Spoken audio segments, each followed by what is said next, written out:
Hi అండి, welcome back to our channel. నేను మీ స్వాతి. ఈరోజు మన రెసిపీ వచ్చేసరికి మునగాకు పప్పు.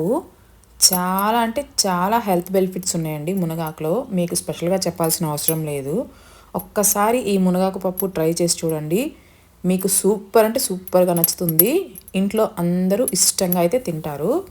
ముందుగా కందిపప్పుని శుభ్రంగా కడిగి ఒక హాఫ్ అన్ అవర్ నుంచి 1 అవర్ పాటు నానబెట్టుకోవాలి. నేనైతే ఇక్కడ 1 కప్పు కందిపప్పు తీసుకున్నాను. దీంట్లోనే 7 నుంచి 8 వరకు పచ్చిమిర్చి, ఒక ఉల్లిపాయ సన్నగా తరిగింది, అలాగే 3 టొమాటోస్ కూడా వేసి మనం ముందుగానే వాష్ చేసి పక్కన పెట్టుకున్న మునగాకు కూడా వేసుకొని కొద్దిగా పసుపు, 1 టేబుల్ స్పూన్ ఆయిల్ కూడా వేసుకొని కుక్కర్ మూత పెట్టి 6 నుంచి 7 విజిల్స్ అంటే కూడా పప్పు బాగా మెత్తగా ఉడికేంత వరకు విజిల్ పెట్టుకుంటే సరిపోతుంది. ఇప్పుడు ప్రెషర్ అంతా పోయిన తర్వాత దీంట్లో రుచికి సరిపడా ఉప్పు వేసుకోవాలి. నేనైతే ఇక్కడ రాళ్ళు ఉప్పు అయితే వేస్తున్నాను.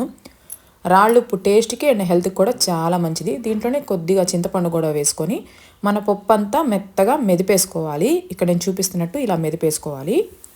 అండ్ ఇప్పుడు ఇంకొక బాండి పెట్టుకొని దీంట్లో ఒక 2 టేబుల్ స్పూన్స్ ఆయిల్ వేసుకోవాలి. ఆయిల్ వేడెక్కిన తర్వాత లైట్గా దంచుకున్న 4-5 వెల్లుల్లి రెబ్బలు, 2 ఎండుమిర్చి, 1 స్పూన్ ఆవాలు, 1 స్పూన్ జీలకర్ర, 1 స్పూన్ పచ్చిశనగపప్పు, అలాగే సన్నగా కట్ చేసి పెట్టుకున్న ఉల్లిపాయలు కూడా వేసుకొని కొద్దిగా కరివేపాకు ఇవన్నీ వేసి ఈ ఉల్లిపాయలు కొంచెం బ్రౌన్ కలర్ వచ్చేంత వరకు వేపుకోవాలి.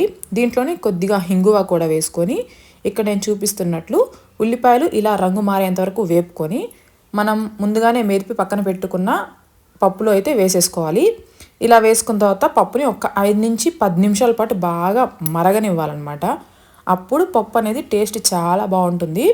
మీరు కూడా ట్రై చేయండి, మీకైతే డెఫినెట్లీ నచ్చుతుంది. మీకు ఎలా కుదిరిందో నాకు కింద కామెంట్స్లో చెప్పండి. అండ్ ఇంకా ఏమేమి రెసిపీస్ చూడాలనుకుంటున్నారో ఒకసారి కామెంట్ చేసేయండి.